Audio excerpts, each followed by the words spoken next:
मनसा गांव में एक लोहार राम गोपाल रहता था। उसका एक भरा पूरा परिवार था, जिसका लालन पालन करने के लिए उसे कई बार दिन रात काम करना पड़ता था। रोज की तरह आज भी काम पर जाने से पहले राम गोपाल ने अपना खाने का डिब्बा बांधने के लिए अपनी पत्नी से कहा। पत्नी जब डिब्बा लेकर आई तो राम गोपाल ने कहा, मुझे आज आने में देर हो जाएगी, शायद मैं रात को ही आऊं। इतना कहकर राम गोपाल अपने काम पर निकल गया। काम पर जाने का रास्ता एक जंगल से होकर गुजरता था। वहां जैसे ही राम गोपाल पहुंचा, उसे कुछ आवाज़ सुनाई दी। जैसे ही राम गोपाल कुछ पास गया तो उसने देखा कि एक साधु भगवान का मंत्र जपने के साथ ही हंस रहा है। हैरान होकर राम गोपाल ने पूछा, आप ठीक हैं? उस साधु को राम गोपाल नहीं जानता था, लेकिन साधु ने एकदम से उसका नाम लेकर कहा, आओ राम गोपाल बेटा, मैं तुम्हारा ही इंतज़ार कर रहा था। मैं भूखा हूँ, मुझे अपने खाने के डिब्बे से कुछ खिला दो। बाबा से अपना नाम सुनकर राम गोपाल हैरान था, लेकिन उसने कोई सवाल नहीं किया और सीधा अपना खाने का डिब्बा निकालकर उन्हें दे दिया। देखते ही देखते बाबा ने राम गोपाल का सारा खाना खा लिया। उसके बाद उस साधु ने कहा, बेटा, मैं तो सारा खाना खा गया, अब तुम क्या खाओगे? मुझे माफ़ करना। राम गोपाल ने कहा, कोई बात नहीं बाबा, मैं काम के लिए बाजार जा रहा हूँ, तो मैं वहीं कुछ खा लूँगा।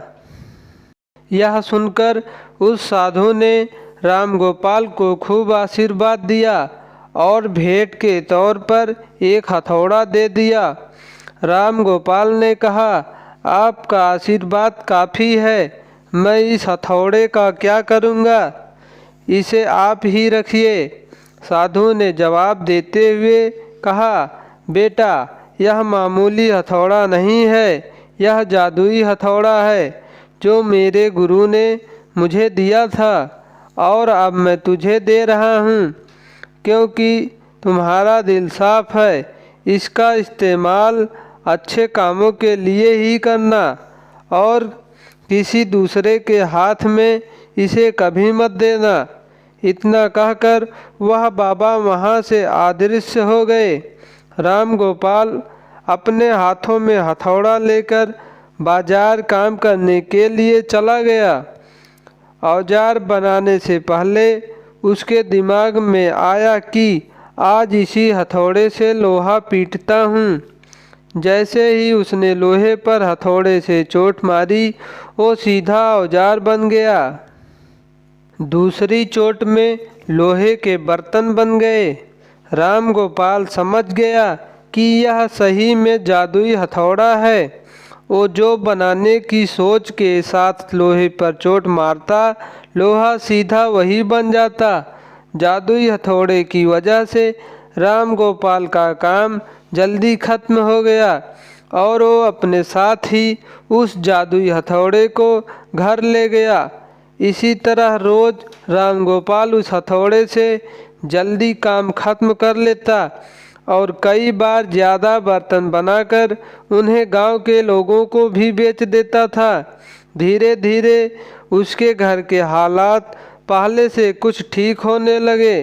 एक दिन गांव का मुखिया उसके घर आया और बोला, हम गांव वालों को शहर जाने में बहुत ज़्यादा समय लगता है, क्या तुम अपने हथौड़े से गांव और शहर के बीच आने वाला एक पहाड़ तोड़ने में मदद करोगे? इससे बीच में एक सड़क बना लेंगे और गांव से शहर का सफ़र आसान और छोटा हो जाएगा। मुखिया की बात सुनकर राम गोपाल ने उस जादुई हथौड़े से उस पहाड़ को तोड़ दिया। मुखिया और गांव के लोग बहुत खुश हुए और उसे खूब शाबाशी दी। पहाड़ तोड़ने के बाद घर लौटते समय लोहार के मन में हुआ कि इस जादुई हथौड़े से मेरा काम जल्दी हो जाता है, लेकिन कुछ ज़्यादा फायदा तो हो नहीं रहा है। इसी सोच में डूबे हुए लोहार घर जाने की जगह दुखी होकर जंगल की तरफ चला गया। उसी जंगल में वही साधु बाबा लोहार को दोबारा दिखा। लोहार ने उन्हें अपने मन की सारी बातें बता दी। साधु ने कहा, इसका उपयोग सिर्फ औजार और बर्तन बनाने व पहाड़ तोड़ने तक सीमित नहीं है। इससे तुम अपने मन का कुछ भी बना सकते हो और किसी भी कठिन चीज को आसानी से तोड़ सकते हो। राम गोपाल ने अच्छे से साधु बाबा से उस जादुई हथौड़े को इस्तेमाल करने का तरीका सीखा। उसके बाद राम गोपाल ने बहुत धन कमाया। आज राम गोपाल एक अमीर आदमी बन गया। अभी भी वो जब ज़रूरत महसूस होती है उस जादुई हथौड़े का इस्तेमाल कर लेता है।